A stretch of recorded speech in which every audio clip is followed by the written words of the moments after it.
अवध नगरिया के राजा तवन के दुई रनिया तवन के दुई रनिया हो सखिया एक रानी हाइनी सामर एक रानी गोरी हाई हो सखिया एक रानी हाइनी सामर एक रानी गोरी हाई हो गोरकी तसो में राजा कोरमा समर की दुवरमा समर की दुवरमा हुओ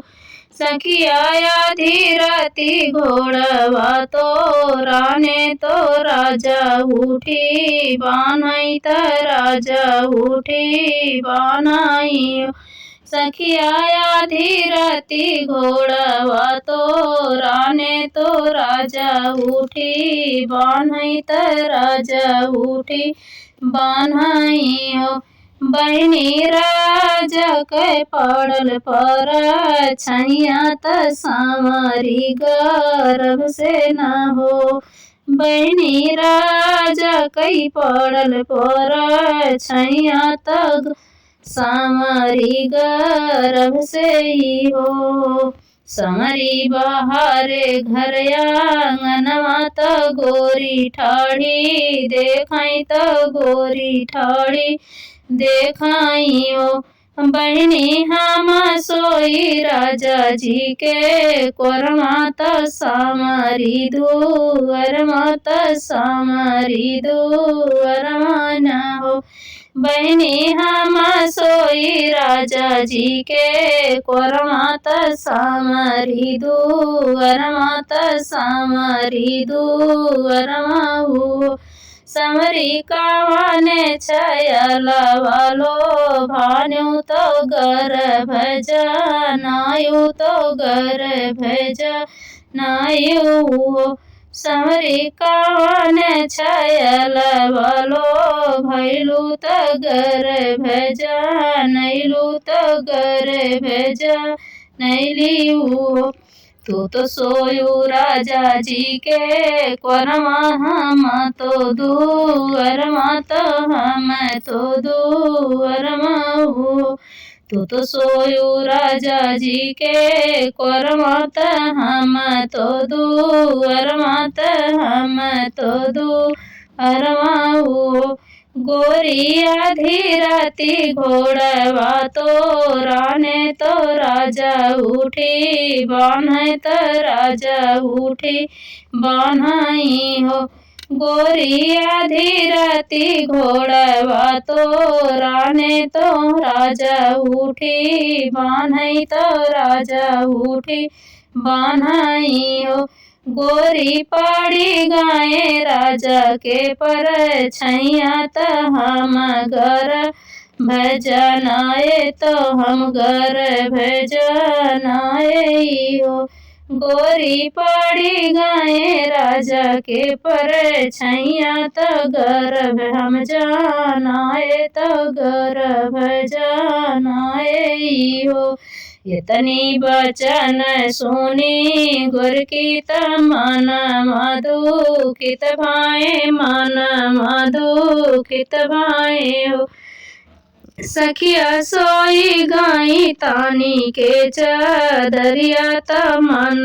अभियोग भाए मन अभियोग भाए हो सखिया सोई गाई तानी के चदरिया त मन अभियोग भाए हो बहरे से आमे उनके पियवा तो रानी से रज करई रानी से रज करई हो रानी कावन संकट तोरे जियरा सोयू दुख निदिया सोयू दुख निदिया हो रानी कावन संकट तोहरे जियरा सोयू दुख निदिया सोयू दुख निदिया हो हम तो सोए राजा तोहरे कोरमा समारी तो दुअरमा समारी त दुअरमा हो राजा हम तो सोए तोहरे जे कोरमा त समारी दुअरमा त समारी दुअरमा हो राजा सामरित भैली गर्भ से त हमया पराधीन हमया पराधीन हो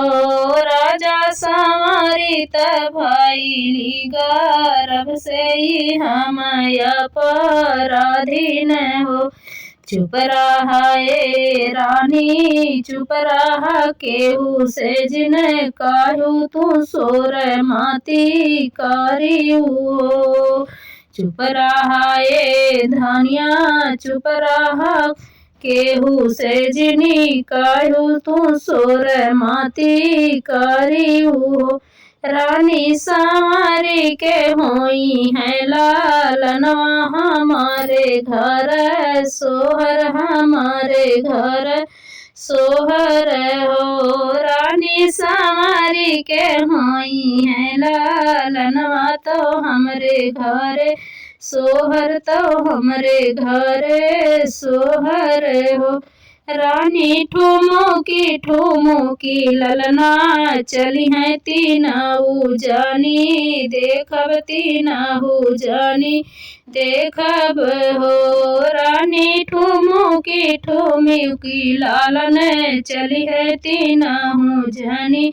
देखब तीनऊ जानी देखब हो